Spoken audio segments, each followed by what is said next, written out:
Hey guys, welcome back. So you want to build a bug out bag? Well, we've got a couple questions to ask ourselves first.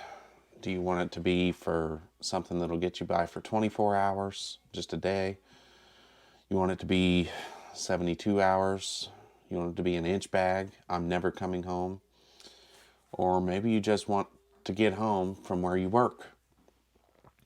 All those different things play into what you're going to put in that bag. You can probably walk about 10 miles in a day, hopefully, I would assume. That's my goal, is to be able to go 10 miles per day. So, if you're at a place that's 30 miles away, it's going to take you 3 days to get back home. And that's for something that you would take with you to work. So let's go over this. I got some notes here. For a 24-hour pack, I'm saying that you're probably going to need between 20 and 35 liters. And for a 72-hour bag, we're looking at 40 to 60 liters. And for the inch bag, or I'm never coming home bag, 60 plus liters. And honestly, I don't think you're going to be able to make an inch bag and have it actually the way you want. You're probably going to want a whole truck full because, well, you're going to have to start over completely. So, we're going to base this off of a 72-hour bag, and that is 40 to 60 liters. All right, so for our 72-hour bug out bag, the number one thing I have on here is navigation. Because for me, if you're having a 72-hour bag, you're trying to get home, you're going to need a compass and a map, and you're gonna need to know how to use them. Got to know where you're at and where you're going. Next, I've got the 10 C's that David Canterbury came up with. So let's go over those real quick. The first one is a cutting tool. Now, I recommend a full tang fixed blade knife. I actually use the Gerber Strong Arm, but there's lots of others that you can use. The K-bar is a good one. You There's tons of them out there, so just pick your favorite, the one that fits your hand the best, and make sure that you get a steel that'll stay sharp while you're using it. The second C would be combustion. So you're going to need to start a fire. Now, my favorite thing are Bic lighters because they they always light, but when it's wet, they don't. You got to give them time to dry out before they'll light. In that case, you might want to use a ferro rod. And then I would go a step further and make up some tinder to have along with the big lighter or the ferro rod. A real good one is cotton balls that are soaked in Vaseline. So what you would do is take you a Ziploc bag, put a bunch of cotton balls in there, and put a big old globular mass of Vaseline, and just swish it around until it's real evenly coated. They light real easy, and they stay burning for about a minute and a half, somewhere in there. So you can get a fire going with that. There's several other tinder things that you can use, like fat wood, magnesium. You can make little sawdust bricks. If you like woodworking, just use your sawdust that you got laying around and mix it with some wax, let it harden up, and break it apart, and you got little fire starter bricks. And then you can even get little Dollar Tree candles. Those will light just the same, and then it'll stay burning enough to where you can put other tinder on top of it and get a fire going. Number 3, we've got container. So this, you're going to want some kind of metal container. And let's see. I really like this one. It's single wall. This is a Stanley. It's their Adventure cup, I think they call it. But you can cook with it, you can eat with it, you can store water in it, kind of. But the main thing is if you get a water bottle, make sure that it's metal. Make sure that it's not insulated, because you're gonna want to boil your water before you drink it, unless you have a water filter. And it's gonna take a real long time to do an insulated mug to get that water to boil. I mean, we're talking a long time. So keep that in mind. And that being said, you can find other ways to purify your water. You can they've got those Sawyer Minis and the Life Straws. They're all different water filters.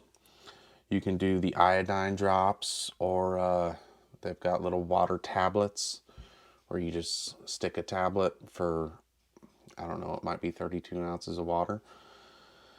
And then you can go from there, but don't drink water raw if you're just out somewhere, because it could have real harmful bacteria and you'd be having a bad day before it's all said and done. Next up, we've got Cordage. So survival cord and paracord, these are both great. The survival cord I like. It's got a bunch of different things in there. It's your paracord with a piece of fishing line and a copper wire and a fire starter. So that's what I put in mine. Next, we got cover. So this could be a sleeping bag, a wool blanket. You're probably going to want a rain cover for your backpack, and throw some emergency blankets in there. You know, cover is whatever you need to keep yourself warm and out of the elements during a survival situation. And then number 6, we've got candle. And I think that he meant this just as a light source. So